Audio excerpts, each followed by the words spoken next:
rolling. Welcome back to episode 58 of the Jiu-Jitsu Dummies podcast, everyone. We're sponsored by Fightback CBD. Get 20% off your CBD order at fightbackcbd.com with code JJD. We're also sponsored by Black Belt Digital Marketing.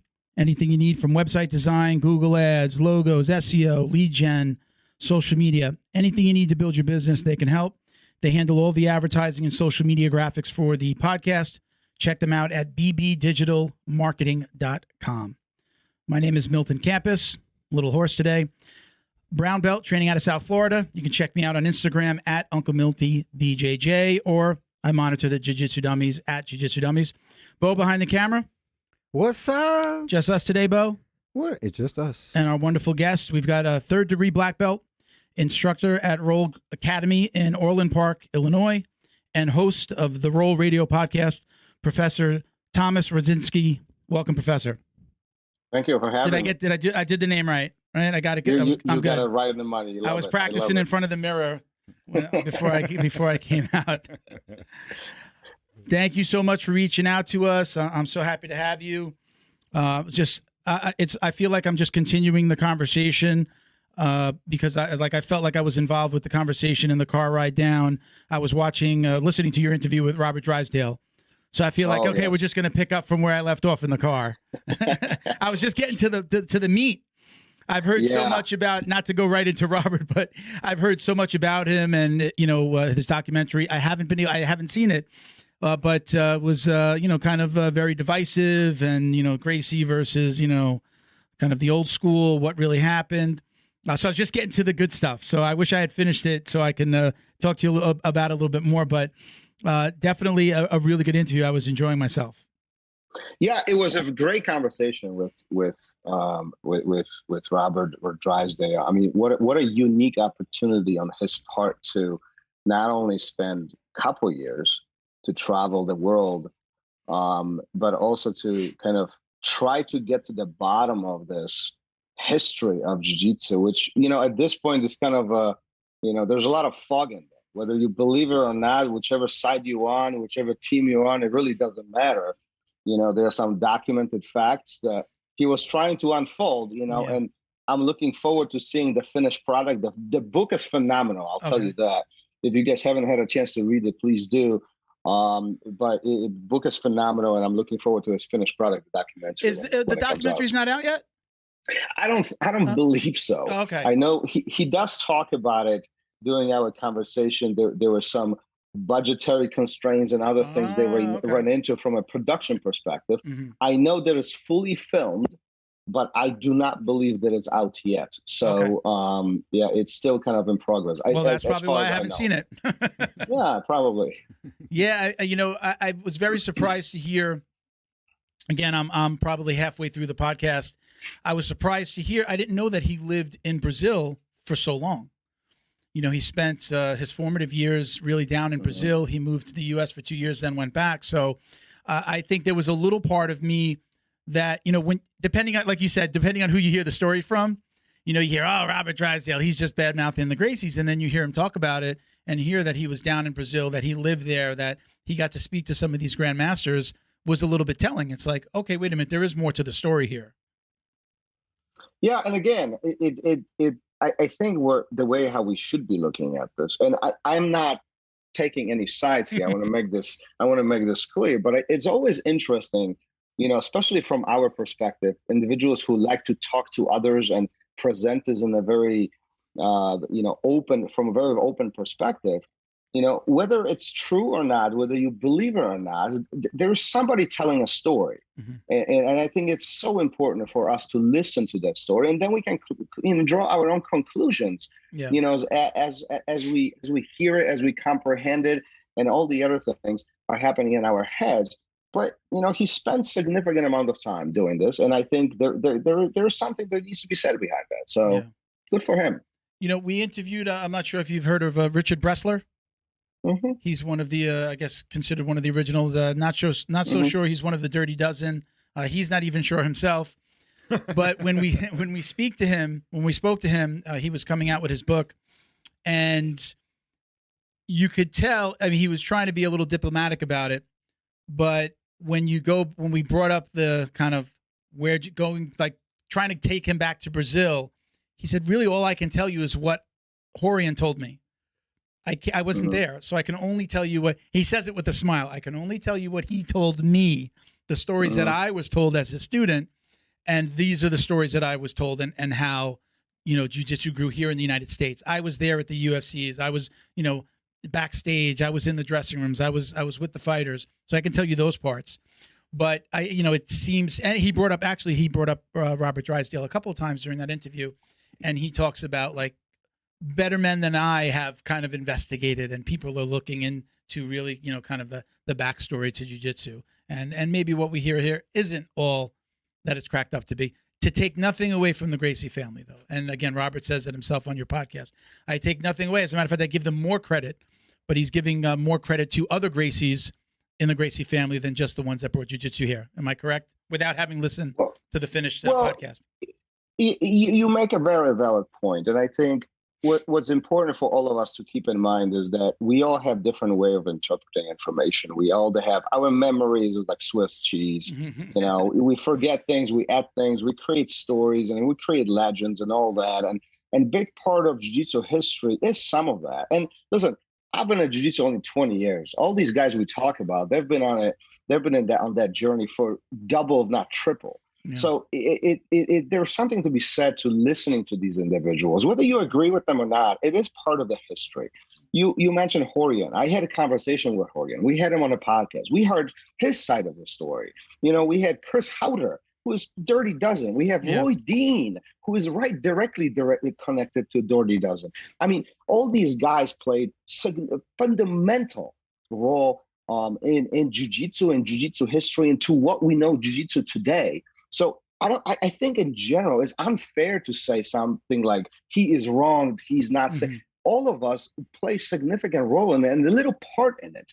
You know, is there a room for error? Absolutely. I think all of them, you know, all these guys, you know, there's a little embellished story here and there because of family dynamics and stories and legends and all that.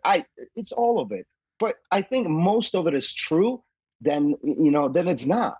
And I think for everybody to listen to these conversations, it's critical component of our training. Yeah. Like we should know where we came from. We should know where all this originated, you know, and I think a lot of people do think that Brazilian Jiu-Jitsu was invented in Brazil, which is really not the case. You know, there's more to it. It is not just one path. There were multiple paths to get it to where we have it today. You know, and there were these big pillars and milestones throughout the history that those got us to where we are. Yeah. My wife and I have that argument all the time, like the perception. We could be having an argument, and I say at one, we have this, we saw the same exact thing, yeah, and we perceive it two different ways, and it's like, no, but I didn't see it that way, or I might have said something, she might have said something. So we have that argument all the time. I tell my students this all the time, and like literally all the time. If you got 100 black belts in one room and asked them to teach the same technique, you would get 100 different versions. And it's not that any of them are wrong. Just their interpretation of this simple motion is so different than a person next to them. And then you add a complexity of people who receive that information. And this one thing just literally got multiplied in so many different ways, so many different directions, right? And in a sense, I think that's the beauty of jiu-jitsu. That's the beauty of this whole thing. Are there things that we do wrong in jiu-jitsu? Absolutely. Don't take me wrong. There are things that are big no-nos. But in general, everybody can interpret things differently. And as long as you understand mechanics and why things work, that's why we are on the mat. That's what's very flexible and fluid about jiu-jitsu. I agree. I've cited this example. When I first started as a white belt, one of my very first training partners was 400 pounds. He was a 400-pound man, very tall, large man, and we would have to figure out every move a little bit differently, especially if he was on his back. Everything was just a little bit different for him. And we would work it, but it would polish my technique, helping him work on his technique. I would remember where my foot had to be, but his foot might have to be just slightly different, or his arm had to be different, or hey, he just knew he couldn't be on his back. It was very difficult for him to move and sit up. He couldn't do that. But we would figure out the technique, and on a smaller scale, what I can do at 230 pounds, or I should probably say somebody at 150 pounds could do a lot more with their body than I could at 230. At 48 years old, at 230 pounds, it's just a different type of jiu-jitsu. Like, you know, so Absolutely. to your point of just a million different ways to do it. Yeah, I agree. 100%. And, you know, often we get ourselves in these train of thoughts where this guy is much stronger and much bigger than me, and they have all this advantage. And one could argue this person who's smaller has more advantage than a guy who's bigger. Like, these are endless. I actually had this conversation last night at the academy with some of my students, and we were talking about one of our guys is 6'6" and about 180 pounds. So he's a toothpick and tall like crazy, you know, and everybody has a hard time with him for obvious reasons. It's unusual body. But at the same time, we have some females who are literally 100 pounds soaking wet, 5'1", and they introduce different challenges. You know, they find small spaces, the spaces that I can't see, that you can't see. It's not that one is better than the other. We all have advantages and disadvantages. The moment we understand how we work and how our body can maneuver through these dynamics, this is where we start progressing tremendously in a very fast pace. Yeah. But if we fight those, this is where things like plateau, or this doesn't work for me, or jiu-jitsu is complicated, I don't understand. This is where all these excuses are starting coming into play, because we simply don't know how to use the tools. Yeah. We're trying to use a flathead screwdriver to put a Phillips screw in. I mean, it's just a different tool. It's not going to work as well. So do you, you know, we're going to take a step back and we're going to get more to about instructing and teaching and the content that you put out. But let's talk about your background in jiu-jitsu. I hear, you know, a little bit of an accent. Where are you from originally? How did you make it to the United States? And were you doing jiu-jitsu here? Did you start jiu-jitsu here or in your home country? Yeah, are you ready for this? It's like the most boring story in the world. Let's hear You're it. Sure you want to go in that direction? The short version, listen. then. No, listen, I was born in Poland. I came to States with my father, or my father initiated that idea. I came here in my teens. I did not start jiu-jitsu until I was 20, actually 22. I started in 2000. Year 2000, I started with Carson Gracie Sr. I was one of the fortunate guys who, you know, had the privilege to train and be mentored by, you know, one of the best, you know, and Carson, rest in peace. I love the man. He was phenomenal human being. You know, and he gave you your black belt too, right? You not only trained under. No, not quite. Not quite. Sorry. My journey was very, very kind of a lot of turns. A lot of turns, you know, and unfortunately, he passed away when I was a blue belt. You know, and so and at that point, between family and moving and other things, you know, my jiu-jitsu journey took several directions, turned several different ways, you know, but I'm glad that I didn't stop. Often this is the reasoning why people, you know, question whether they should continue, simply because of life. Life is not simple. It shouldn't be. Life is complex, full of obstacles, and we just need to figure out how to do it. And I'm glad I didn't, because now I have the opportunity to actually teach and relay some of the knowledge and experience and stories and hang out with you guys. I mean, think about it. If I didn't know jiu-jitsu, I wouldn't be, you know, hanging out with you famous people. Just took a turn for the worse. That's sorry, we had to put you through this. You're in a bad neighborhood now. Right. The regrets begin, right? But you know, so yeah, I got here to States, you know, as I was a teen. I went through a no more education routes. You know, I went through my corporate career life, if you will. You know, I was in technology. I was in typical corporate career, climbing ladders, doing these amazing things. And I know, well, why? I just resigned from my corporate job 2 weeks ago. Well, congratulations to do this to you. Full I know time. Exactly how you feel. To do this full time, and I opened up my marketing company again. But it's a different world when you're doing it for yourself. So anyway, so I get it. It's just like that world is just at 48. It was just, I was done. I just told Bo when I walked into the studio today, I said, I don't know, am I semi-retired? Because I have so much control over my time. I'm working a full day, but I'm working a full day on things that I love, helping people that I know, helping them with their businesses. And then, okay, I'm coming down to do a podcast. So it's just a different world, but I did it. It got me to where I am now. I've learned a lot, but I'll never go back. Never, ever go back to that. Interesting you say this because I think a couple of weeks ago, I had a conversation with one of my students and they asked me, hey, listen, this pandemic thing, it was hard on everybody, blah, blah, blah. And we started talking about just business items related to pandemic and the impact that it had.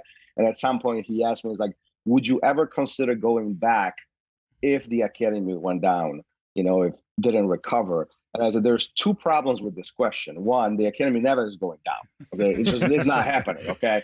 But two, I would not go back. I would it's just not happening.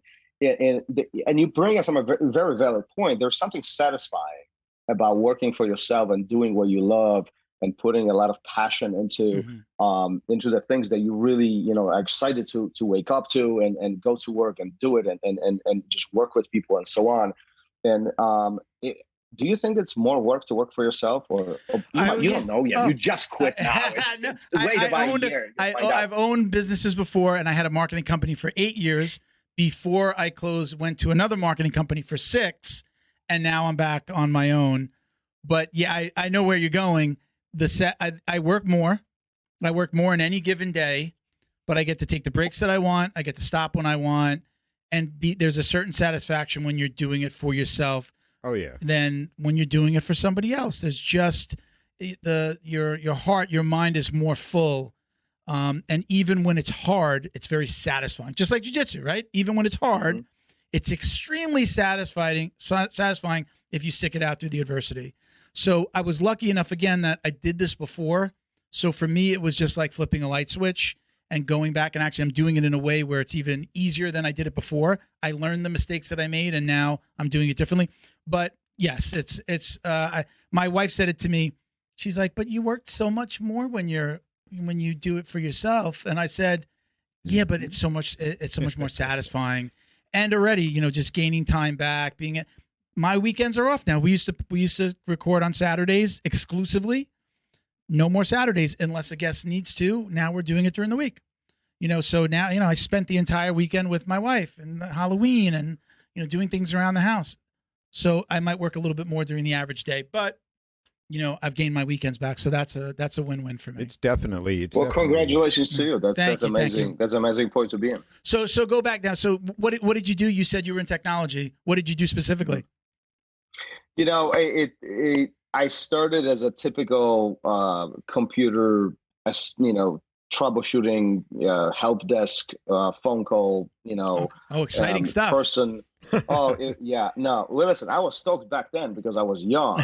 But as things progressed, I got deeper into corporate management and it stayed still within a technology team. So we were in charge of networking, network devices, data centers, things of that nature. So there was a lot of geeky stuff, as things were unfolding. But, overall, when you have an academy, and I opened an academy, so they're kind of backtracking here to create a full story. I mean, I opened an academy while I was in corporate.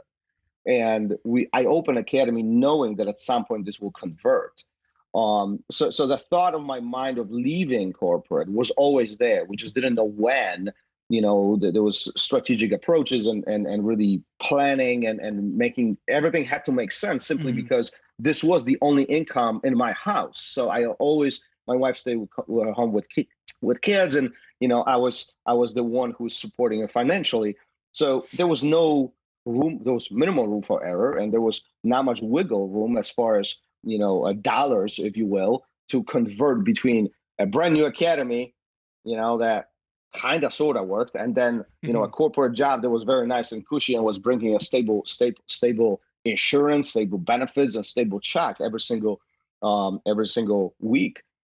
So thanks to my wife, we often now looking in retrospect, she tells me flat out that she was just a little naive and she had no idea what we were getting into.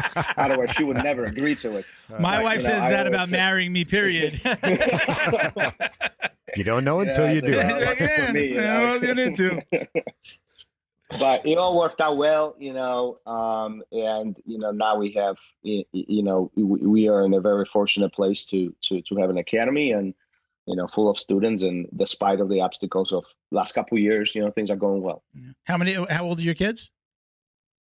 So I have three. I have 2-year-old, 4-year-old, and then 13-year-old. Okay. So, the little ones are definitely challenges on their own, and we love them. But if you ever, looking for 2 extra kids, we can negotiate. Sometimes it's, they are a handful. Two and 4 boys. Oh man. What about the oldest girl or what?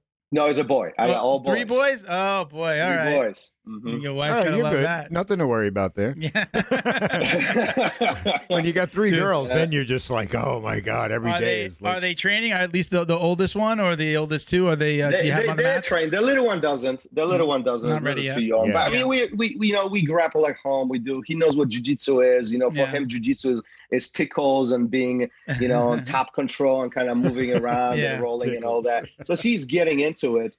But the old play. You're playing jiu-jitsu right now. Absolutely. Absolutely. That's great. And for kids particularly, I think that's a huge important factor. For kids, jiu-jitsu needs to be fun. Yeah. It has to be fun. It cannot be a chore. It cannot be a push. It's not about precise mechanics and techniques. It's all about fun. As they breach into their teens, and then we can talk about a little bit more specific, more responsibility, but it's more about life and having fun, at least in my mind. I agree. I always think back to, and I've cited this on a few podcasts, Henner and Hedon, the Gracies, they said when they were little that their dad would play jiu-jitsu with them. They were never forced to get on the mats as little kids.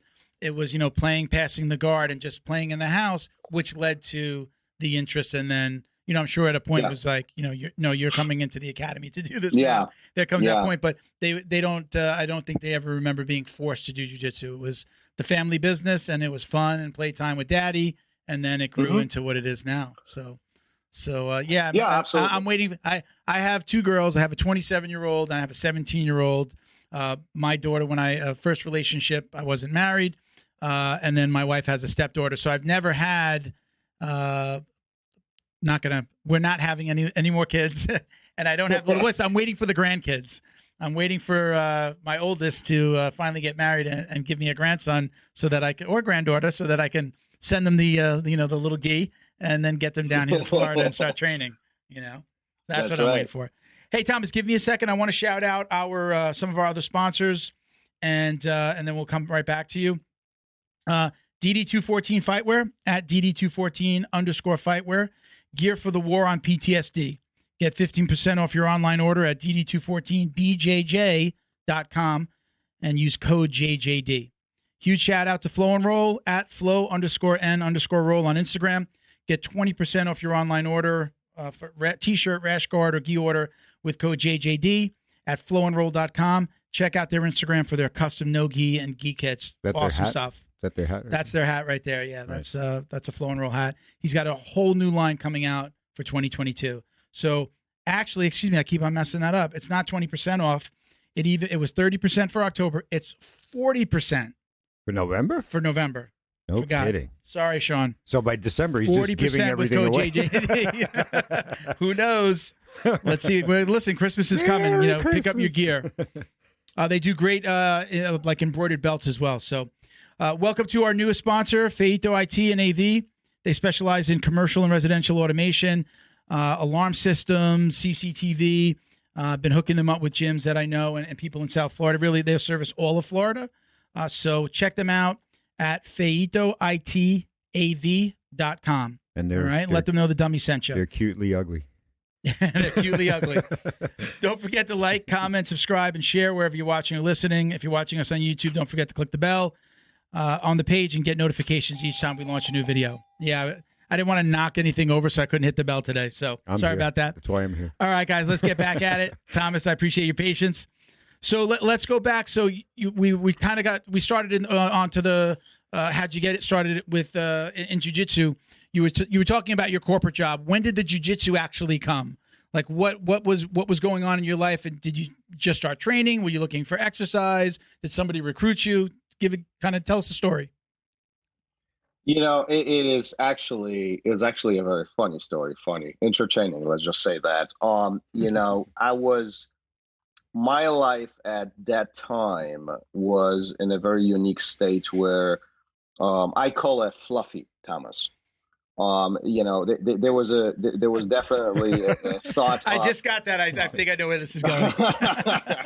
Yeah, I'm trying to be very politically correct so I don't bruise my own ego. You know what I mean? But exercise really was not on a daily routine or daily to do. There was definitely some weight struggles. It just not any type of exercise or activity was not on my in part of my life.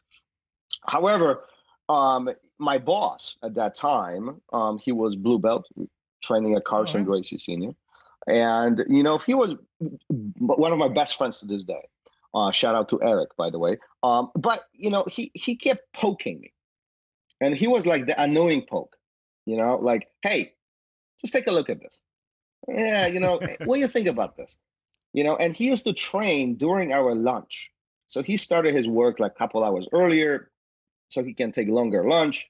And every day he passed by my desk with his bag, and the belt was sticking out of the bag. The gi was sticking. I think he did it intentionally. He claims he didn't, but I think he did. And I see the belt dragging like 5 feet behind him. And I bet it wasn't washed. He walks by and it's still dragging on the floor. And I bet it wasn't washed. And I remember he came back and he's like, "Oh man, that was a good training," and he claims it was not intentional, but I think it was. And I was like, just leave. I don't want to hear it. Leave me alone. Blah blah blah. Whole thing. And just to frame this for guys who are listening right now, Google didn't exist back then, or if it did, nobody knew about it. I remember there was a Yahoo search. There was no YouTube. There was no videos. There was no DVDs. There didn't exist or barely existed. There were a couple books, but that's about it. I remember there was one website. It was called bjj.org. I don't think it exists, and I didn't check it, but I don't think it exists. But it was like 5 pages. That's it. And it was static pages, text only. But anyway, he goes like, just check it out. Just go here, check it out. And he kept poking me. And this went on for months, And then finally one day I was like, you know what? Just leave me alone. Fine, I'll go. I'll just leave me alone. I don't want to talk about this. What do I do? Where do I go? What do we do? Right? And we went, and I was hooked. Was it immediate for you? Was it that immediate? Was it like, oh, well, okay, I'll be back. This story gets deeper. Yeah. This story gets deeper okay. Because he takes me to Carson Gracie Academy for my first time there.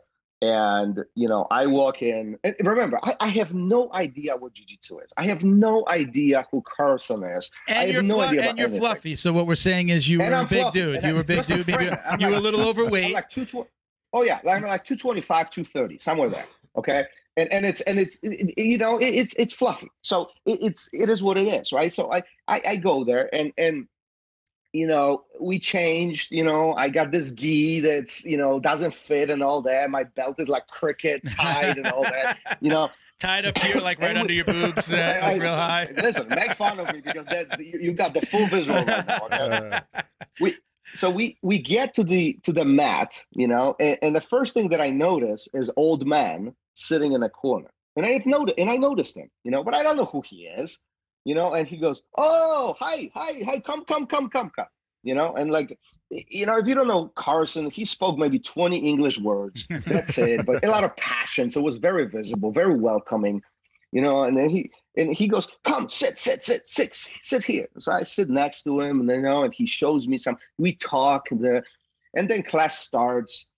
And then at some point of the class, he pairs me up with Miguel Torres. And I don't know if you know who Miguel is, but Miguel is about 130 pounds, professional fighter, WEC, UFC, in the later times. But, one of the pioneers. And back then, he's a blue belt. Again, 130 pounds. I'm 100 pounds over him. And the first thing in my mind is like, well, I'm going to smash that dude. Well, was I wrong? Yeah. Let me tell you. Next thing, I don't remember anything. It was like a blur. I remember I was tapping from things. I didn't even know what was going on. And the next thing I remember sitting in a locker room and I sat down on one of those wooden benches. I sat down and I'm thinking like, what in the world just happened to me? And then next thought was, I have no clue, but I need to figure this out. And that was a very fundamental moment in my mind, in that time in my mind, because I had no clue what was going on. But it was so intriguing to me that a person who was literally 100 pounds lighter than me was able to submit me. And I'm not saying once or twice. It had to be numerous times during that period of the short period of time. And from that point, I was hooked. I was hooked. I started coming back, and I was at it, and I lost. I went down to 160 within a year. Wow. And it just became, I was addicted. I was hooked. I was hooked to the point where, my work turned around the training. I had to adjust my work schedule just like Eric did, and everything. I was hooked, and there was no getting rid of it. And then, 20 years later, I'm here. I think I'm trying to think of Miguel Torres. Is he Miguel Angel Torres? Miguel Yes. Angel? Okay. Yes. Now I know who he is. He got that really good looking mullet. Yep. Oh yeah. Yeah. To this day. I know who he is. He's a tough guy. He's a small guy, thin, really slim. Yeah. Wow, that's great. Yeah. So if you want to hear his perspective on that day, we had him on a podcast. Like he actually talks about it. He busts my balls like there's no tomorrow. But okay.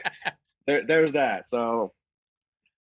Hey everyone, thanks for watching. If you're enjoying the show, please help us thank our sponsor at Fightback CBD. We couldn't do this without them. Head over to their website at fightbackcbd.com. Check out their growing line of CBD products and find the solution that's right for you. That's fightbackcbd.com and get 20% off your purchase with discount code JJD. Also check them out on social media at FightbackCBD. Now back to the show. So how long have you had the gym now? How long has the gym been open? And you own Roll Academy, correct? Correct. Okay. Yeah. Okay, Roll Academy is my academy. The doors officially opened in 2015. So what about 6 years now? Okay. We've been actively open. The doors open. The first class took place in 2015, somewhere around that time, beginning of 2015. It's beautiful 6 years. I love it. I would not change it. Tell me about that, because it's ROL, but it's got that nice little symbol over the O. Yep. What's the meaning behind the way that you spell roll? Is that a throwback to Poland? Is that the way? No, actually, so it's interesting. It is you might actually appreciate it because this was purely marketing move on our part. When we were creating this, part of the business model was to really stand out, be unique. Create something that people can very quickly remember, very recognizable, stand out from the crowd, essentially, and we had a most difficult time coming up with a name. I was very particular about not putting my name on the academy. I wanted to be something unique, something that carries on beyond me. I wanted to create something larger than just me. And so we kept, we went through hundreds of different names. And when we got the name, we looked at the domain. Domain wasn't available, so we scratched the name. Like it was just a chaos. And at some point, and we kept coming back to rolling. But rolling was so common, So my partner at that time, he started Googling and looking at things, and he found that somewhere in the old English, like very, very old English, rolling as a rolling down the hill was spelled ROL with apostrophe right across. And he goes, "What about that?" I was like, "Well, nobody's gonna be able to freaking duplicate that. I mean, that's clear." So boom, and we stuck with it, And so it happened that rollacademy.com was available, and all the other domains that we had were available, and all the social media kind of popped up right there. So it was kind of a win. The moment we hit it, it was done. And then, things like, I'm going to roll, it just took a different meaning, it was a, going to roll Academy. Right, exactly. Right. So it was very catchy, very quick. very recognizable, and that was our goal. And it works. I do still like it. Yeah. From a marketing standpoint, it absolutely serves. I figured out how to type it now too. Right, if I hold down the O on my Mac, then I can click it. So, when does what comes first, the podcast, or that you have your YouTube channel where I see that you're doing a lot of technique videos? What came first? Was it the technique videos and then the podcast, or vice versa? They somewhat came around the same time. So I guess the videos always came first. They just became more visible in the last 2 years. So from the very beginning, we were shooting curriculums for our students. We shot instructionals for instructors. Mm-hmm. We shot, anything that we were able to shoot. We were shooting things like seminars and workshops. We always shot it behind the scenes with a thought of at some point we're going to use this. Mm-hmm. About I think 3 years ago, we built RollAcademy.tv, which is our online platform, which start hosting all these videos, and from that point on, this thing start growing, and now it's pretty big. There's over 600 videos there, plus the YouTube channel. So there's a quite sizable collection of data that students can actually access and use it as a supplemental tool to learn the jiu-jitsu. Podcast was honestly pure boredom. It was one of those silly ideas that, I'll tell you, and if Gary is listening to it, he's going to appreciate it. Is my co-host on our podcast. But one day, literally, I showed up, and he will tell you, and my wife would tell you, I'm notorious for having an idea, sitting on it for a month or two, not telling anybody. And when it makes sense in my head, then I tell everybody, but it's already done. The decision's been made. Okay, like whether they like it or not is already done. I'm the same way. I'm exactly the same way. And Gary knows that, and then one day I come to Gary and I say, hey, Gary, what do you think we do? So this is in the middle of pandemic, right? So Academy is shut down. We're doing Zoom classes, which everybody wasn't so fond of and everything. Like we're trying to continue the jiu-jitsu culture with the difficulties of pandemic, not being able to do things or certain things, right? So I come to Gary and I say, Gary, what do you think if we did a podcast? He goes, a podcast? What for? What are we going to do that for? And I was like, well, it's kind of too late because I already ordered the equipment. He's going to be here this week. He's like, I'm not doing podcast. And anyway, so we did episode 1, we did episode 2, we did episode 3, 5, 10, 50, and so on, But then deeper we got into it, more both of us, him and I, we acknowledged that it was one of the best decisions that we've made, simply because we have this privilege to talk to some of these guys that not many people have ability to talk to. Mm-hmm. And hearing their story, their perception, their interpretation of jiu-jitsu, how that impacted their life. And if so it happens, those stories impact somebody else, well, then let it be. It's a couple hours of our day. And, honestly, I learned more from these lessons just by listening to these guys that I would ever came up in my own head. So it's a win-win to everybody. Yeah, that's all. Tell me a little bit about his name, Gary, right? Your co-host was. I think I saw on your website he's a coach. He does your kids' classes there. He does our kids' classes. Yes. Was he a student? Typical, right? Student comes up in your under your tutelage and then takes over the classes. Is that what happened? Yeah, it's I took the same approach that Eric took with me. Okay, and Gary, I don't know if Gary's going to be happy telling this story, but it's too late. It's happening now. So I'm going to blame you guys for this. Okay. Gary Gary's been had his normal career, and working with animals and helping animals and things that he was doing. But it wasn't an ideal position for him in this point of life. He traveled a lot to his work. I believe it was over an hour and a half each way. So there was a significant amount of time spent in the car. And, as he was coming to me and I saw the struggles, and there was an opportunity for him to get involved in the academy. And we start talking about it, and at some point it started making sense. And at some point, he thought this would be a good idea, honestly, even though, he might not hang out with me every single day, I think it was a good choice. I think So he's was a he phenomenal a friend instructor. first, or was he a student? Was he a student? He was a student first. Oh, No, student he was first. a Okay. student first.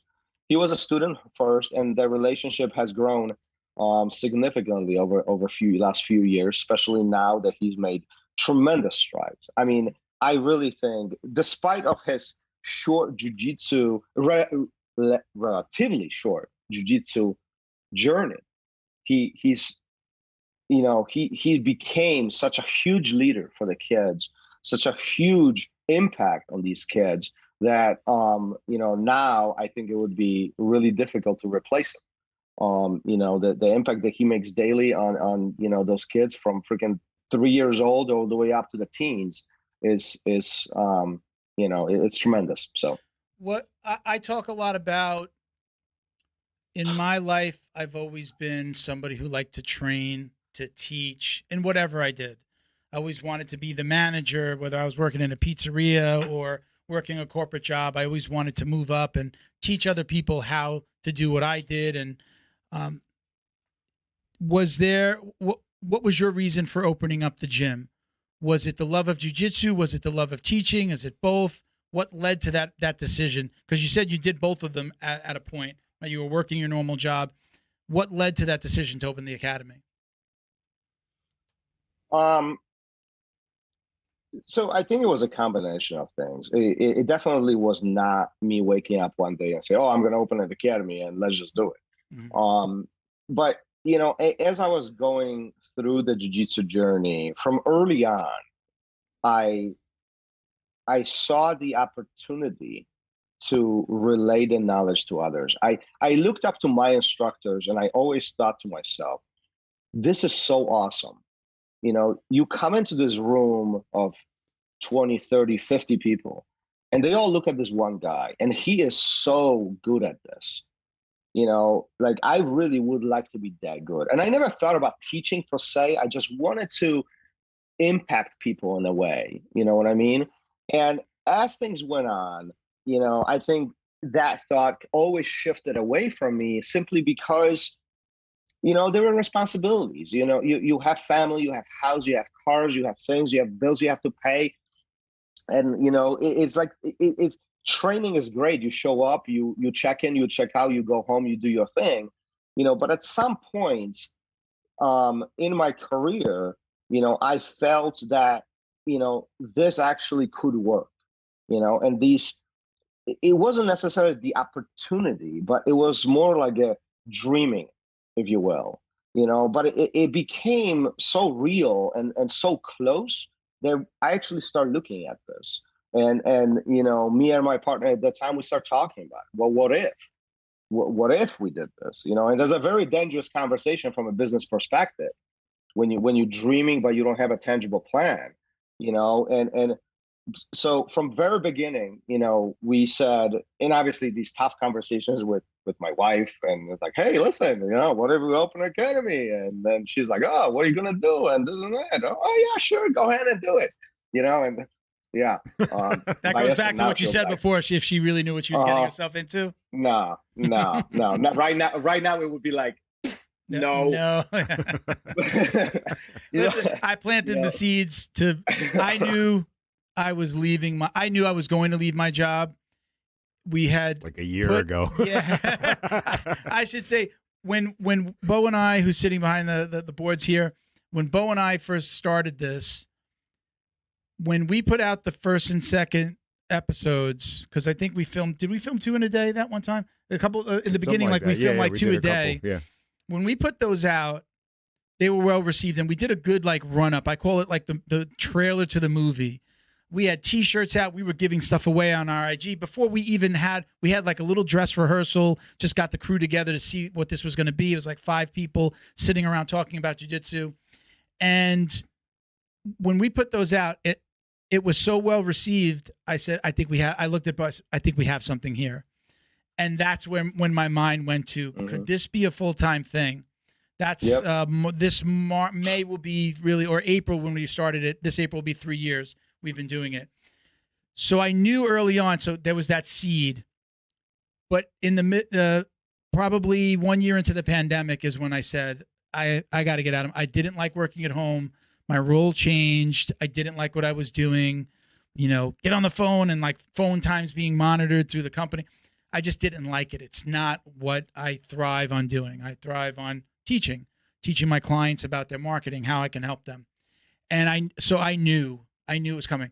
So fast forward, my wife and I were buying a house. We were selling our house and buying a bigger home. And when I knew I wanted to leave, but we were already looking for the house. And I think at that point we had already put a deposit on the house. If it wasn't that we had put the deposit, I would have stopped the process, stayed where we were, and I would have left my job back then because I just couldn't take it. It was like unbearable. I'm literally sitting at a desk all day, hunched over, back hurting, headaches at the end of the day, not really liking what I was doing, So I started planting that seed. I said, babe, we put that deposit on the house. I'm going to give it a few months, but after we close, I'm going to start either looking or I'm going to leave. And I got things, the wheels were set in motion. So when it happened, she was just like, all right, we've been talking about this for a year. So she knew. But if it wasn't for that, I would probably, if it was just a last minute thought and I didn't have the podcast and other things planned out, I wouldn't have been able to. She would have said, no, get up. You have to go to work. Get on that phone. Yeah. Yeah. I mean, those are, and I'm sure you can appreciate it because those are tough decisions. Yeah. That we all have to make. And I think we all find ourselves in those tough spots, whether it's jiu-jitsu, work, professional, health, family decisions. We all need to make tough decisions. I think sometimes we are too reserved to understand what will it take to follow that dream. And sometimes it's really not that hard. Don't take me wrong. Starting a business is not an easy task. And you know that. You can appreciate that. But I think more often than not, we disregard the dream. We disregard the idea because we don't even know where to start. Yeah. Like we don't even. I'm going to get to it. Most people, it's like, right. I'll get to it. Exactly. It'll happen. I'll see it. One day I'll see the opportunity, and they put it off and they put it off, and then they never do it. Yeah. So, I can relate to your story completely because it took us a year before we opened the doors. It took us a year. The LLC was established. Everything, business plan was written. Everything was done. It took us a year because we wanted to find the location that we wanted to be. We wanted to make sure that all the agreements were in place. We wanted to make sure that curriculums are written. We want to make sure that when we start, this is going to work because there was only one path and it was only forward because I knew the moment I started this academy, I am not closing it down.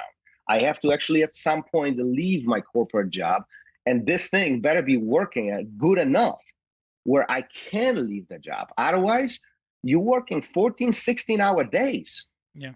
Like my wife can testify this because I was one freaking cranky dude for a couple years, leaving my home at 6 o'clock in the morning and not coming back until midnight. And that was nonstop. It was with a simple goal of that conversion to take place. So I can completely appreciate everything that you're saying because it's a grind. Yeah. But if I ask you right now, would you go back? Hell Same no. thing. Hell I don't care. I would do it over again. Yeah. I don't care how tough, not go back. That was the loudest head shake I've ever seen. I'm 2 weeks in. I'm 2 weeks. Again, I jokingly am calling it semi-retired. I'm working. I work. This is work, but it's more fun work. And again, the marketing, I thrive on helping people. And I happen to be helping people that I know, which is even more fulfilling. But yeah, I wouldn't go back. And look, all joking aside, I worked with some really great people. The company treated me great.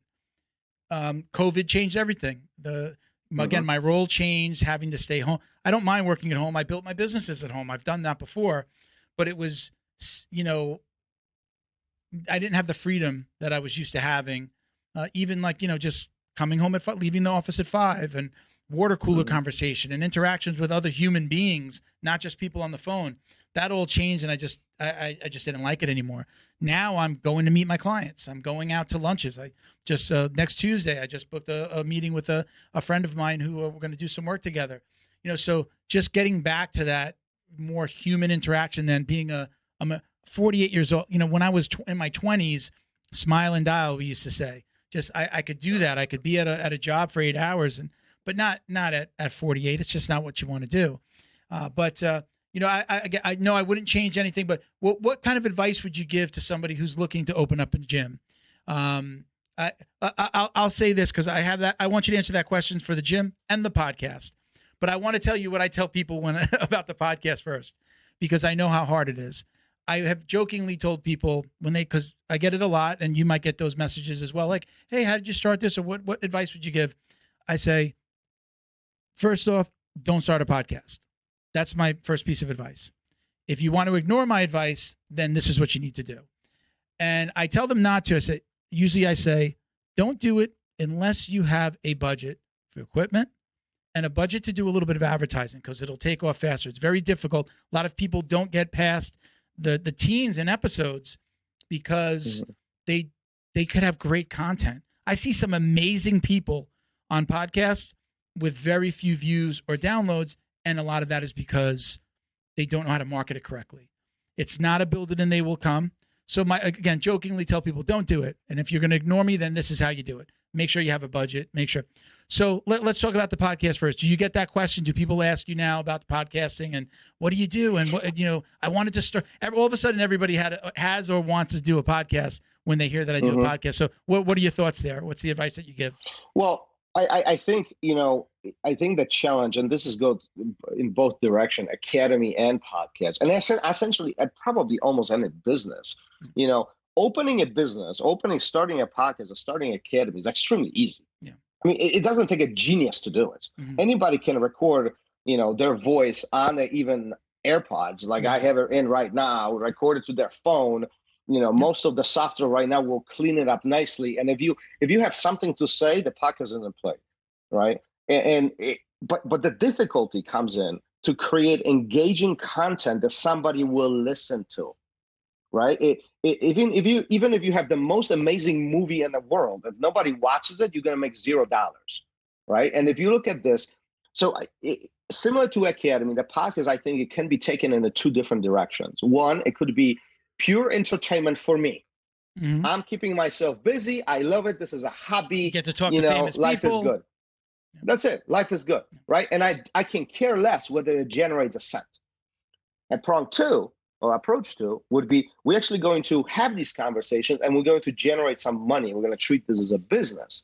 Now, that's a very different conversation because now it's not only about the content, but now it's also about sales. Now you have to convert these people and somehow make money. And there are various ways how you can make money via podcasts. We don't have to get into that. But the point is, unless those dollars are coming in, unless the revenue is being seen, it means nothing. Yeah. Right. So, do you want to have a podcast? I always say, go for it.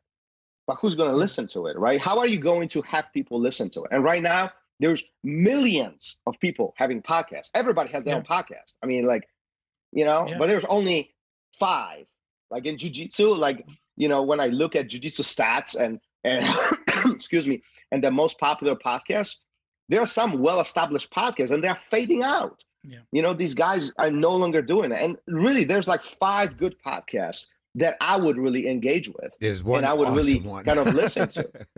What's that? Say again? There's one awesome one. Yeah, the Roll Radio. Yeah. Right? That's what he stole the joke. I opened the door. Right. So it's those are the questions that I would be asking. Yeah. And those are the answers, advice I would be giving. Yeah. And similar with the academies, I just recently had somebody asking me questions and asking for advice who is looking to open an academy and kind of venture into that. Into those opportunities, and my advice is pretty much always the same.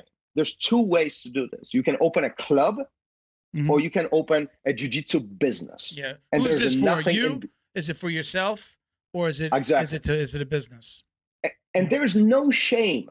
There's 0 shame of having a very small studio, 300 square feet, with mats and 10 buddies training with you.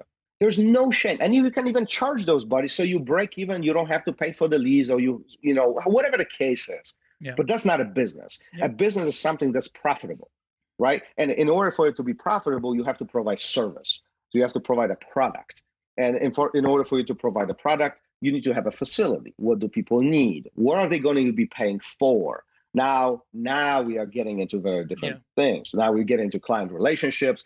We're getting into, providing services. Now we're talking about billing, and now we're talking about revenues. We're talking about, all the other things that take place to really run the operational business. And those are two different routes. And in my mind, there's nothing in between. Either you run a business or you run a club, and you have to pick it black and white which one you want to do. And again, there's no right or wrong. They're just two different paths. So there's plenty clubs all around the country, all around everywhere where you guys are in Florida, where I am, plenty clubs. But there's handful of true jiu-jitsu academies who are ran as a business, and those are very clearly visible. You visit them and you're like, damn, this is different. Yeah. I know one of my co-hosts, we started out with a round table of like 5 people, and I won't say who asked me, but one of my co-hosts was asking me about starting kind of like, he was asking me questions that led me to believe that he wanted to do his own podcast, which we said, hey, we can absolutely help. When I started going through the numbers of what I was spending between boosting on Instagram and Facebook in the beginning, printing T-shirts, getting signage done, buying the mics. Once I gave him kind of the whole rundown, he was just like, oh, wow, I didn't realize that you were putting that kind of money into this. Now I told him, look, you can shoot in our studio, pay the crew, pay Bo, we'll just do it for you. And even again, now some people, like you said, you could just do it yourself, get StreamYard and start recording. My, where I host my website called Podbeam, they have you could just record right from the app. You could sit down with somebody and record. You could do 2 lapel mics. That's $20. You've got your phone already. Download the app. It's free. Pay the monthly Podbeam at, $20-$30, and you could put out a podcast tomorrow. But again, are you going to look at it as a business? Are you going to do a logo? Are you going to eventually, do video, and are you going to have a YouTube channel? I had that. That was a piece of advice. We always knew we were going to do video, but I had a friend who had a podcast that he probably did get maybe 20 episodes out, and he stopped. It wasn't a jiu-jitsu podcast. But when I asked him for his advice, he said he didn't do videos. I wish I would have done video from the beginning. It was a very funny podcast. The video would have emphasized the humor, seeing the people talking and the interactions between, because his was like a very large podcast. He'd have like 5 or 6 people, and they were just kind of telling jokes and making fun of each other. And it was just a group of friends, and it was great. But he didn't have the video element that would have really supported. Well, you also got the best model out there, which is Joe Rogan, who has been doing video from day one. And that was smart because he knows people want to see this stuff. I mean, it's a talk show. That's if you're in your car. You're somewhere where you just can't have video available. But if you have video available, you're going to watch it. It's a different beast. So we talk a lot. We're talking about video and content. I saw that you posted recently. Is this your first BJJ Fanatics video that you filmed? Yeah, this weekend. Congratulations! I had the privilege to. Thanks. Yeah, I had the privilege of hanging out with the BJJ Fanatics guys this weekend. We shot, 2-hour series. I think it's going to be really, really interesting to see it. Specifically, it's focusing on a sit-up guard. As far as I know, there's nothing on BJJ Fanatics on sit-up guard specifically. So this is going to be very unique. I'm looking forward to the finished product as that comes out in the next couple of weeks. How did that come about? Did they approach you? Did you approach them? Yeah, it's always interesting to be in a position where I look at this as in a way recognition. Like there's few things like being on BJJ Fanatics, it's kind of recognition for instructors. Being on BJJ Dummies is like awesome. Like you made it. You know what I mean? And so there's those few things that like you want to check off of your list. You know what I mean? So it was great hanging out with those guys. Great, definitely professional crew. And it was nice shooting with them. Despite all the stuff that I'm doing on my own side. It was great to have that experience. Yeah. Do you come up? Is it something they approach you and say, "Hey, we like those videos and that content. We want you to come talk about that subject," or do they let you pick your subject? So it was a conversation. We talked about, they are very free flowing. They let you choose what you want, but I wanted to make sure that we produce something that is of value, right? So. If there's already, 30 different instructionals on passing the guard, there's no point of adding a 31st one. So it happens that sit-up guard is one of the things that I love. I think I have a very unique way of approaching sit-up guard from a gravity perspective. Matter of the fact that we named gravity is your friend. So it's all about, you being pulled down and you falling versus somebody yanking you down. So it's a slightly different way of thinking about it. We'll see how the finished product comes out. And I hope it's going to benefit, the students out there. And hey, if I can contribute in a small way, then let it be. Do they give you an ETA on launch on when you'll go live? I'm still waiting for that. It's so fresh that we literally shot this 3 days ago. So okay, that's that new. Literally this weekend, the last weekend. Like this is Tuesday. I was Saturday. I was Boston. So it's so fresh that there's no specific ETA, but what I understand is going to come out soon. That's cool. Yeah, they're indexing video at this point. They're not even editing yet. What's that? Indexing. They're figuring out all the blocks of video. Where are we going to cut? Yeah. Well, no. What's there? All the blocks, naming everything, and then they start editing. So we talked about your channel. Tell everybody your YouTube channel. We'll make sure we put it in the description as well. But you got your YouTube, and then you've got the website. Give both of those names out. Yeah, so if you generally look for ROL with an apostrophe above the O, you'll find it, okay? Everything is co-branded that way. Let's tell everybody, if you hold down, I know on a Mac it does this, I don't know on a PC, you hold down the O, a bunch of symbols will pop up or pop up, and I know I just hit it with my mouse, and you just use the lowercase O with the line over it. That's the ROL TV. The tilde. Exactly. But I think that's the Spanish one. Is like the accent mark going up. I don't know what it's called when it's just the flat. Oh, the flat one? Yeah. Is that an That's not an umlaut, is it? I don't know. The umlaut is I feel like that dots. goes back to Viking days. Right? When I see it, I don't know. I wasn't even making a joke. I'm like, I feel like that's like Viking, early English. I don't know. Medieval times. But in general, if you look for Roll TV on YouTube, it will pop up right away. You can also look for my last name, and it will pop up right away. So Roll TV, the website. If you want to go to the paid content, after the subscription content, is rollacademy.tv. And then our podcast is their Roll Radio. So keeping it pretty simple. So now let's get into some conversation. There's two things I wanted to talk about before I let you go. Competition. Have you competed, and do you encourage your students to compete? Yeah, it is such an interesting topic, in my opinion, simply because of this continuously growing divide in jiu-jitsu community between competition jiu-jitsu and self-defense jiu-jitsu. And so first, let me answer the first part of the question. I competed early on in my jiu-jitsu journey. I was unfortunate to have some major injuries, knee injuries, which at that point, this was pre-academy. This is when I was in corporate. There were some major things that happened, and I had to make some tough decisions whether I want to continue jiu-jitsu or, I want to take the risk. And the risk at that time, the risk was not worth the return that I would be getting. So I think this was a first point. This was around the late brown belt. This was like a first pivot point where I start converting into more of the hands-on help everybody around me versus me being the one in this very selfish way. I need to train to perform. So that stage began somewhere around that time. And now, as I find myself in the instructor role and in a coaching role, I have some students who do compete. I do have some students who have zero interest to compete. I have some students who are purely, I have some students who are literally 70 years old and they don't even want to talk about competition, and for obvious reasons. Yeah. And I think our competition in general is such a unique experience that is not necessary for everybody. Should everybody do it? I think they should try it. I think everybody should do it at least once. If you were to ask me when they should do it, I think they should do it early on when they're a white belt, perhaps blue belt, or they are kind of later coming into this.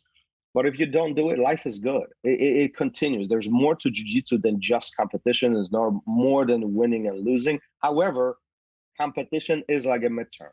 You are checking your skill against somebody you've never met, against somebody who you've never trained with. So it is an important component that everybody should explore. Yeah. Now, so my second question was going to be about promotions, and do you tie promotions to, well, do you have kind of, if you're competing, you're going to kind of be on this time track for belt promotions versus somebody like me who is a hobbyist? I'm proud to be a hobbyist. I did some competing up until I had a heart attack. I did one more competition after heart attack, and I realized that my cardio just wasn't going to be there. My heart just pumps. I have 4 stints. It just pumps ridiculously fast and hard, even just as I start to kind of, I should say it gets started really quick. When I start to run or start to roll, I have to control it. I have to really control it. It's very difficult. So I train. I would love to do it again now that I'm not working or not working for someone else where I have more time, and see if I can get that under control and compete. But is there a track for somebody that's a competition, training jiu-jitsu for competition, and somebody who's that hobbyist? Because I get different answers about that a lot. Yeah, before we get into the direct answer on that question, it was really important to talk about is, how do you measure jiu-jitsu? You get in the water and you start swimming laps. It's very easy. You time it, boom. You first, you second, you last. Doesn't matter. Boom, there it is. This is your result. You run, you do the same thing. You play checkers or chess, the same thing. There's one winner, there's one loser.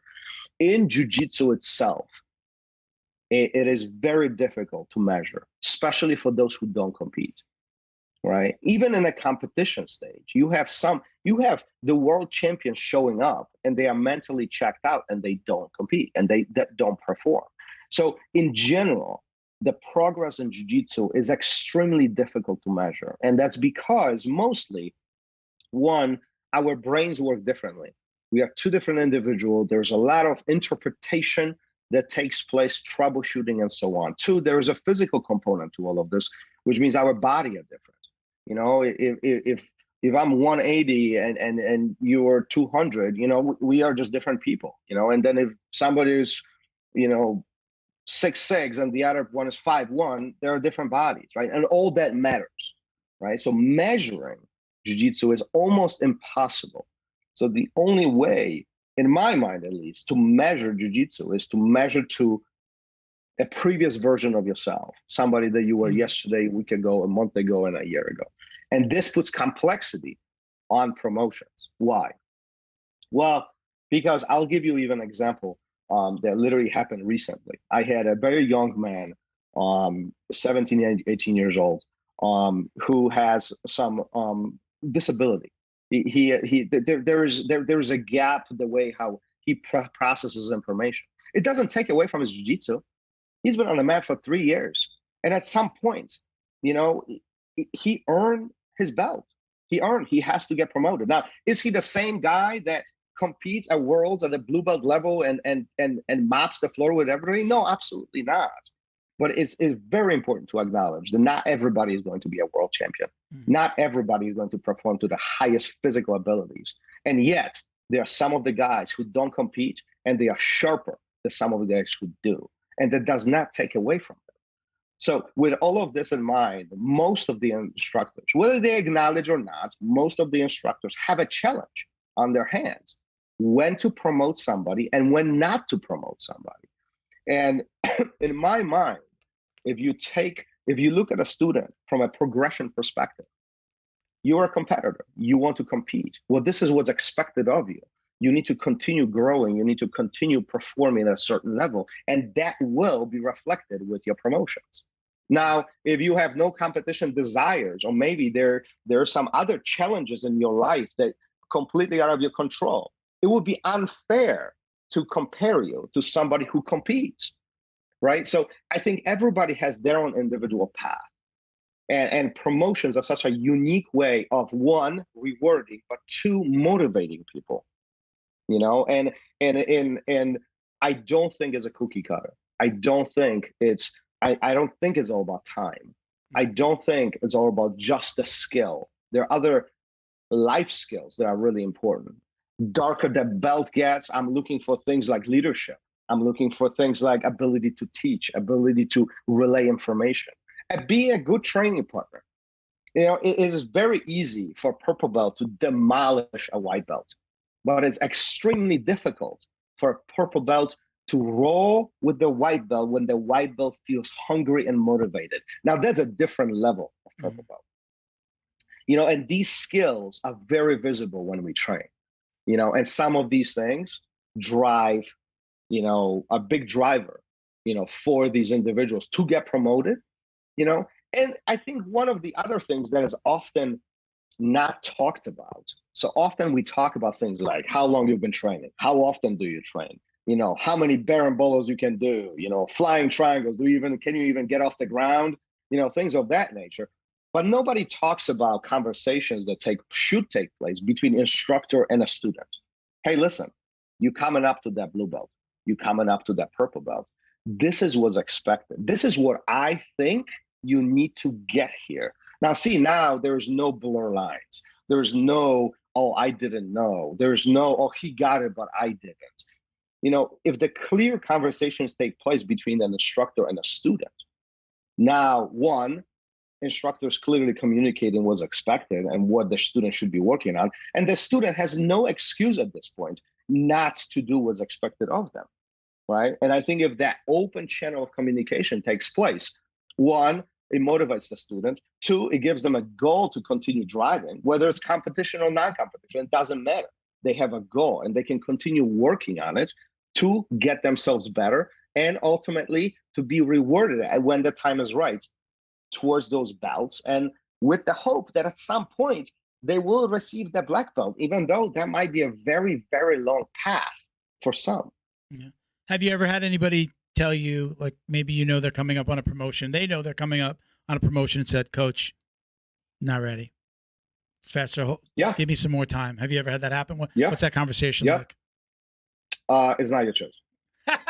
Well, I heard that a lot. That's a simple answer, but to a simple question. It is. It is because, and I'll tell you why. And this is I don't mean disrespect to anybody. Okay, it is. I never felt ready for any of my belts, including my black belt, and I knew it was coming. Yeah. I had a conversation with my instructor. They said, "Boom! On this day, you better be here because it's going to be waiting for you, and you better stand in front of the mirror and prepare your speech because you're doing it right."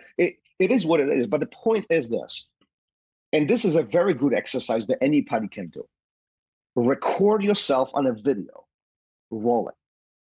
And then before you watch the video, replay the same role in your head and then watch the video. And I am sure that what you think happened is not necessarily what really took place.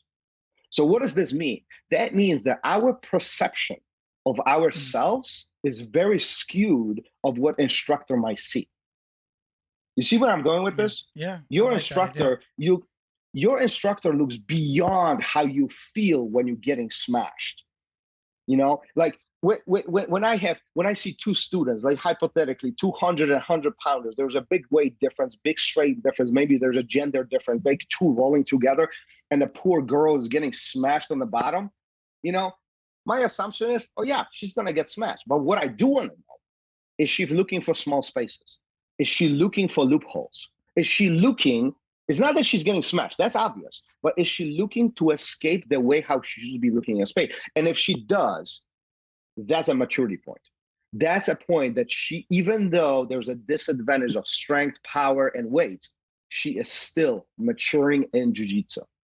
You see what I'm saying? Yeah. So just because we feel like life sucks right now, it doesn't mean that we suck at jiu-jitsu. That's a big difference. And I'm telling you, do this for yourself. Record yourself roll. I like that suggestion. And then before you watch the video, this is the important part. Before you watch the video, really replay it in your mind. See what happened. Create anchor points and then look at the video. And I'm pretty sure that, what you think happened is not necessarily what was happening. Like it is very different. Our mind plays mindsets. Like I had these, when my students compete, I always tell them, make sure that somebody records it. Make sure somebody, then we're going to talk about it. You know, and often, sometimes it's like, oh, he did blah, blah, blah, blah, blah, blah. I was like, no, he didn't. No, he didn't. Fast forward, 1:02 and 43 seconds. No, he didn't. That was another guy. That was another guy last triangle. year. Man, I caught him in. There's a video right now on. There's a black belt too. A black belt trying to throw up a flying triangle, and he literally just like slips off this guy and falls on the ground. And the guy, the opponent, could have capitalized and like just jumped on him. He did. He kind of let him up. I think he was so surprised at what just happened. This guy just tried to, like, it just slipped right off of me. It was like no technique involved. There was no connection. He didn't have an arm. He didn't have the sleeves of the gi. He just like grabbed him behind the head and tried to throw up this triangle. So it's kind of funny. It's like, he tells that story. It could just sound like, hey, I threw this flying triangle and I kind of missed it, versus like, I didn't do anything right. None of this was technically sound. You know, none of this was what it was supposed to be. I threw myself like a bar of butter at him, you know. It slid off the mat. But these things happen all the time, yeah. You know, because we are so immersed in a situation. You know, I'm trying to open the guard and his legs are so strong, blah, blah, blah. And like, my question number one, did you have posture? Well, yeah, I did. So how come you're leaning forward? That's not a posture. You know what I mean? But when we are drowning in this situation, anxiety, you know, our mind is working overtime and we're trying to troubleshoot things that might be out of our control. We don't think about these fundamental things. This is what I often talk about my classes or my seminars, is understand why. If you can understand why things happen, you are more than halfway to success. Yeah. Why? The mechanics. It's not that he's stronger. He might be stronger, but that's not the reason. You know, he might be heavier. That's fine, but that's not a reason. The mechanics are mechanics. If he's off balance, he will fall. If he's leaning too far forward, gravity will pull him down unless there is a post. That's a reason. And understanding these things, it's critical to our success, you know? So we have tools around us that often we don't use, and gravity is number one of them. You know, what's funny, as you're talking about that, I started to sit up straighter. And in my mind, I'm replaying how it rolling yesterday, and I'm just like, because I'll like pick a point if I'm in somebody's guard. I try to look at the ceiling. I was taught very early on to like look up. So you're talking, and I just found myself go like this, just start to look up. Hunchback of Nostradamus. I started to play a role in my head from last night. The posture is one of the most interesting things in jiu-jitsu in my mind. You know, I often say this: if you want to really posture, if you want to have a very strong posture, take a light bulb, screw it in right over your head, and then look up at it. Yeah. And that changes everything. Yeah. You're not looking forward, you're always looking above you. Yeah. And it's a very hip engagement. They're very different hip engagement and definitely different postures. So anyhow, I see how you're popping your chest. Yeah, I did. You were talking and I just found myself, I was listening to you, but in my mind, I just went back to last night being in somebody's guard, and I just started to go like that. You got all that's when you know you're addicted. You know, you hear somebody talking, and you're just like, now you're working on your own stuff in your head. Professor, you have no idea how many times. You have no idea how many times I'm on the treadmill. Like I'm at the gym at the treadmill or whatever, I'm running, and I start thinking about like troubleshooting jiu-jitsu, and then I trip and I fell off the treadmill. And this is like pre-pandemic, and people next to you are like, "What is wrong with that guy? How you fell off the treadmill?" Like, you have no idea. You almost do the move, like you move. You're doing the move in your head. It's like falling when you're sleeping, or and then you tangle your feet punch together when you're having a dream and you punch something and then you move. I get that happens. Sometimes I actually have to not think about it. Like I have to kind of like listen to music or watch something else or watch a video. Like I can't be in my own head because I will do the same thing. It's like, yep. You know, you fall to the side. You can't do two sports at the same time. All of us. You can't do two athletic things, different things at the same time. Like you can't think of one and do the other. Man. Professor, let me give you a minute to shout out any of your sponsors. Make sure let's give everybody your handles. Where can they find the podcast? YouTube. I know you said just Google Roll, but go ahead, take a minute. If you got anybody you want to shout out, please. This is your time. Yeah, I mean, no sponsors on my part. Listen, if you guys want to hear great stories from other black belts and really some of the old school guys, more particularly, they're true stories, they're life stories, you know, check out the Roll Radio podcast. I mean, that, you know, we there every single week. We have good conversations. There are good lessons, you know, good points of engagement off the mat, right? So I think overall, in general, jiu-jitsu is not only on the mat. If you're only training and checking out you're cutting yourself short. There's more to jiu-jitsu than that. Stimulating yourself. Podcast is one of the ways. Video content is definitely another way. If you like what I do, check out YouTube channel. That's one. If you want a little bit more in-depth content, take a look at the Roll Academy.tv. That's my online platform. And then BJJ Fanatics is coming out soon with a sit-up guard. So that's going to be available. I'm most present as far as social media on Instagram. It's rozdzynski.bjj.com. Put it in the notes. I'm not even spelling that. I'll give it to everybody. I'll get it out there. We're going to put it on screen. We always put it on screen before when you're doing your shout out. So again, listen, Professor, hang on for a second with us, but thank you so much for coming on the show. I really appreciate it. If you're ever down in Miami, I always love to offer, an in-house visit. Come on and do the show in-house. We'll sit down together and we'll talk a little bit about jiu-jitsu. I'll definitely take you up on it. All righty. I appreciate you. Thank you very much, man. Thanks, man. Thank you, Thomas. All right. Very cool. Thank you, Professor. Appreciate you for joining us. Let's do a little housekeeping, Bo. Shout out to our Patreon podcast patrons, including our newest sponsors, our newest gym sponsors, Carlson Gracie Winter Haven in Winter Haven, Florida. CGWinterhaven.com, at Carlson Gracie _Winter Haven on Instagram. Carlson Gracie Broward County in North Lauderdale down here in Florida, in South Florida. Carlson Gracie BrowardCounty.com, at Carlson Gracie Broward County on Instagram. BJ. John Way Martial Arts in Plantation in South Florida. JohnWayMartialArts.com, at John Way Martial Arts on IG. Got great content. Check out their IG. Mm-hmm. Thank you to Jeremiah. Jebediah. What did I say? Jeremiah. Sorry. Awesome. And he just did a little bit of a bigger sponsor. So I'm sorry. I think it was probably Jeb, right? Jebediah. I appreciate you. Thank you so much. Robert Walker, Frank House, Boa Athletics. Check them out on IG at BOA_athletics. Michael Pixley Jr., Jason Smiley, Britt Tavar, CJ Carroll, Mission 22, Chuck Reddoor, and Roberto Santiago. Thank you guys for all your support. Chuck started following me on Instagram. Yeah. You'll get some great so he'll share some really funny posts. Now we're going to lose him. If you'd like to support the show, visit patreon.com/Jiu-Jitsu Dummies. If you join us, you'll be automatically entered into a $100 Jiu-Jitsu swag drawing every single month. If you're a listener who submitted questions, you go into that pool as well. If you give us a topic on the show that we use, you're all thrown into that pool, and we give away $100 worth of Fight Back CBD, podcast tees. Flow and Rolls jumped in once in a while and done some gis and things like that. So join us. You can join for as little as $5 a month. Check out at Jiu-Jitsu Dummies for all the ways to watch, listen, and support. You can donate to our scholarship program, which are going to be taking over from the Jiu-Jitsu Dummies Foundation. We're going to close that, but do them ourselves. It's just going to make things a little bit easier for us to not only raise money, but to actually award them. So, we're going to concentrate on one-year scholarships to veterans, first responders, amazing kids, the kids of veterans and first responders, people that are really doing some amazing things in their communities. All right. You can check out the podcast store at jujitsudummies.shop. Get 15% off with code JJD. Ranked rash guards, tees, backpacks, coffee mugs, free shipping on orders over $50. We want to thank the We Defy Foundation for all their support and all they do for the jiu-jitsu or the veteran and jiu-jitsu community. They provide therapeutic relief to disabled combat veterans through jiu-jitsu.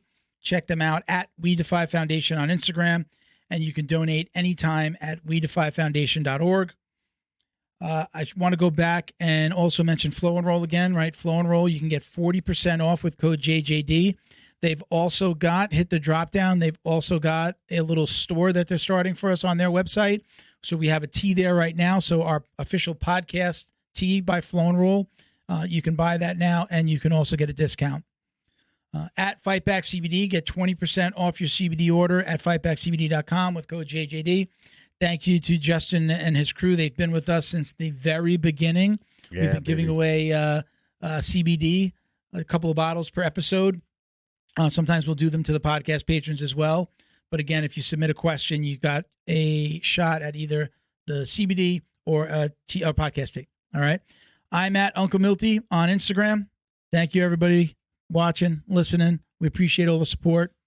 Peace, love, and jiu-jitsu, baby. Us.